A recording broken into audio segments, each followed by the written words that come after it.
صباح الخير، ازيكم عاملين ايه؟ يا رب تكونوا بخير. كل سنة وانتم طيبين. عيد أضحى سعيد عليكم جميعا وعلى الأمة الإسلامية كلها إن شاء الله. يا رب يكون كان يوم جميل كده أول يوم العيد. طبعا كلنا بنبقى مبسوطين. إن شاء الله تكونوا اتبسطتوا كلكم. كل سنة وانتم طيبين.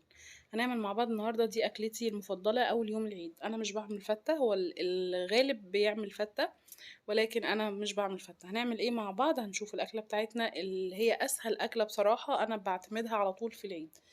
معايا كده طاسة على النار فيها معلقة من السمنة البلدي، ولو ما فيش سمنة بلدي يبقى هتعمليها بزيت، ما تعمليهاش بسمنة اللي هي العلب دي. بعد كده نزلت باللحمة. عندي لحمة، لازم تبقى اللحمة فليتو يا جماعة، علشان بتستوي بسرعة جدا، وكمان هي الأكلة دي بتبقى باللحمة الفريتو.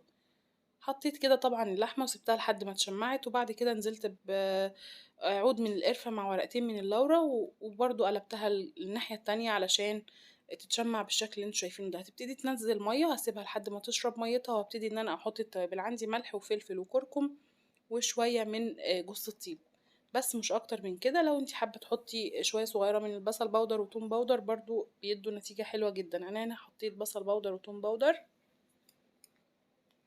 بعد كده هبتدي ان انا اقلب بقى عشان اللحمه تتشرب معايا من كل التوابل اللي انا حطيتها، وهغطيها بقى علشان تتشمع كده وتشرب الميه اللي هي نزلتها وتستوي. بتاخد بالظبط معايا على النار من ربع لتلت ساعه، مش اكتر من كده.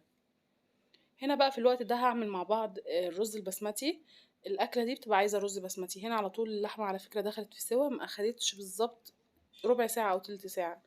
كنت قطعت بصلايه كده للرز، فحطيت كان باقي حته صغننه حطيتها بس تدي ريحه، لكن هي بتتعمل من غير بصل عادي جدا ومن غير توم كمان.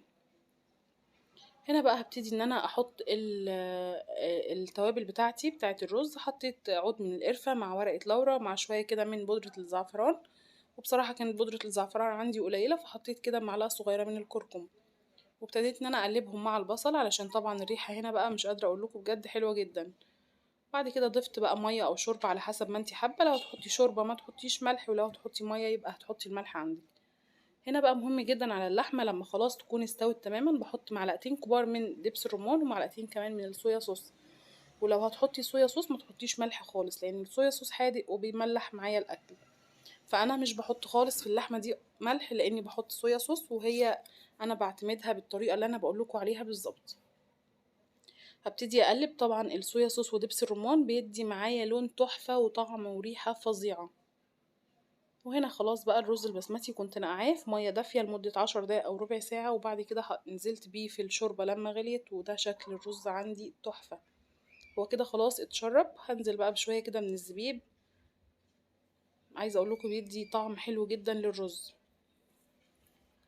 وهنا خلاص انا خلصت الاكل. هبتدي ان انا اغرف على طول. بصوا الاكله دي يا جماعه ما بتاخدش بجد اكتر من نص ساعه.